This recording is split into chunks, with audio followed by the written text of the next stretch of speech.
بسم الله الرحمن الرحیم. نن راځو موږ دغه درس وایو چې په پریمیر پرو کې موږ یوټیوب سبسکرایب بټن موږ څنګه اډ کولی شو.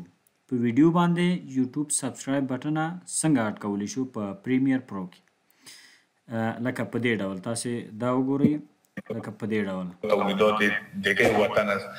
میخواهید به ممالک مختلف جهان با فروش برسانید. اولین چیزی که با شما ضرور است ساختن اکانت امازون. لکه په دې ډول موږ څنګه کولی شو چې یوټیوب سبسکرایب بټن په ویډیو باندې اډ کړو. اوس راځم دا زه مکمل هر څه څنګه کوم، دا زه ډیلیټوم. زه فکر وکړم چې موږ سره هیڅ هم نشته دی، یوازې موږ پریمیر پرو پروګرام موږ خلاص کړی دی. اوس غواړو چې دغه بټن موږ اډ کړو. د هر څه نه لومړی خو موږ راځو نو دغه گرین سکرین ویډیو موږ څنګه کوو، دا موږ ډاونلوډ کوو. دا موږ کوم ځای ډاونلوډ کوو، د دې اسانه طریقه زه تاسو ته ښیم. پکسب دغه تاسو وګورئ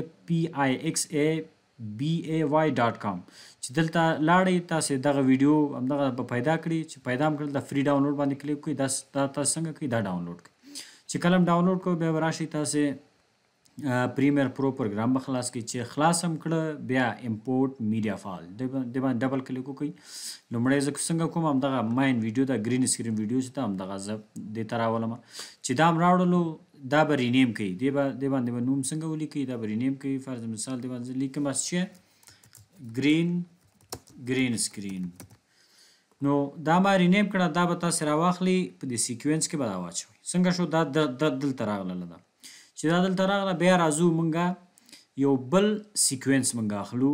فایل ته راشي، چې فایل ته راغی نیو ته، نیو کې دلته سیکوینس راشي. سیکوینس نو دلته هر څه دغه انتخاب کوي او دلته د سیکوینس ته نوم هم ورکوي.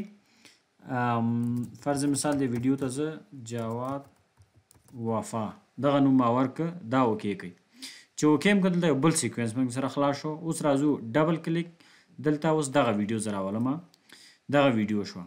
نو دا ویډیو هم تاسو راواخلئ. څنګه کوي، په دې دغه کې په دې سیکوینس ته تاسو اډ کړئ. اوس دلته سره موږ سره دوه سیکوینس، یو گرین سکرین، یو دغه جواد وفا. زه راځم په دې گرین سکرین باندې اول کلیک کوئ. چې کلیک هم وکړه په دې باندې کلیک وکړئ. چې کلیک هم کړه دلته بیا تاسو راشئ د افیکټس ته. چې افیکټس ته راغلی دلته ولیکئ تاسو الټرا. چې الټرا ته راغلی تاسو فرض مثلا کینګ چې لیکلی بیا الټرا دا راواخلئ، په دې باندې سې اپلای کړئ. چې اپلای هم کړه دلته افیکټ کنټرول ته لاړ شئ. چې افیکټ کنټرول ته لاړئ بیا راشئ دلته همدغه الټرا کی تاسو پیدا کړئ. دغه الټرا کی ما پیدا کړه. چې پیدا هم کړه بیا به راشئ دلته په دې باندې کلیک وکړئ. چې کلیک هم وکړه دلته بیا د گرین سکرین باندې کلیک وکړئ. چې کلیک هم کړه اوس تاسو وګورئ څنګه شو، گرین سکرین موږ سره ریموف شو. کله ریموف شو بیا راشئ هم دې باندې د گرین سکرین باندې کلیک وکړئ. داسې ډریګ کړئ په دې ویډیو باندې، دغه جواد وفا ویډیو چې دلته هم ډریګ کړئ. دا ګوره دا ویډیو ماته ښکاره شو که نه، بیرته داسې راشئ. چې راغلی دا بیا اوس دلته څنګه کړئ، دلته پرېږدئ. اوس ګورئ دغه بټنه به دلته موږ سره څه شوي وي، دا به موږ سره اوس اډ شوي وي. دا اضافي ویډیو زه ډیلیټ کوم، دونه غټه ویډیو ماته نه ده پکار. نو دا تاسې ډیلیټ کړئ. اوس راځم دلته، اوس ګوره دا دلته راغلی. اوس دا راځو موږ ایجسټ کوو. دې باندې کلیک وکړئ، افیکټ کنټرول ته راشئ. چې راغلی دلته سکیل ته، سکیل کې چې دا څومره وړکی کول غواړئ، غټول غواړئ، دا به یې کوچنی کول غواړئ، غټول غواړئ، دا به دې خواته کومه چې هلته یو بل پټه پرې راغلی ده. خو په هر صورت نو دا چې څومره کول غواړئ دا ګوره بیا دې باندې څنګه کوئ، چې منځ کې غواړئ بغل ته یې ګوره څونه جي کې ښکته. بیا دا زه وایم چې په دې ځای کې دي، دلته راشي.